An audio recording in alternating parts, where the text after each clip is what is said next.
You think you don't have to worry about flooding where your home is located or having to buy flood insurance? You might want to think again.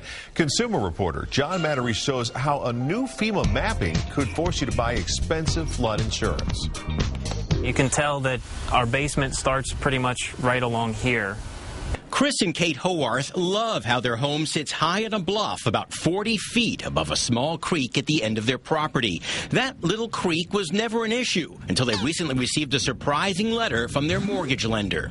We got a letter back in March from Bank of America saying that our house was in a flood zone, zone A star, and we were going to have to purchase flood insurance for our home. Worse, they say Bank of America then went ahead and started deducting flood insurance right out of their bank account. So we got another letter from Bank of America saying that they had purchased lender insurance for $2,000.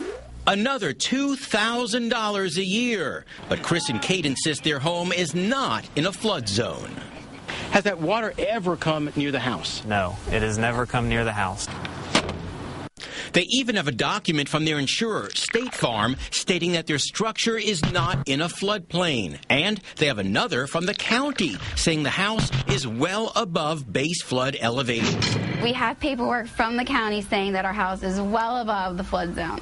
But the Howarths are not alone, and it's not just Bank of America. News reports from around the country describe many other homeowners suddenly forced to buy flood insurance. Why? It turns out FEMA redrew flood maps after Hurricane Katrina. And if your home sits in an area that could be hit by a 100-year flood, you may now be forced to buy flood insurance.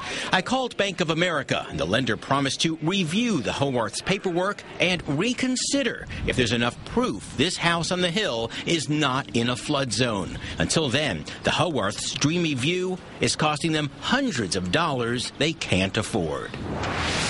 My advice, if your lender suddenly tells you that you need flood insurance, don't just accept it. Consult with FEMA, your insurer, and the county. And if you find you're not in a floodplain, gather your documents and fight back. And that way you don't waste your money. I'm John Matarese.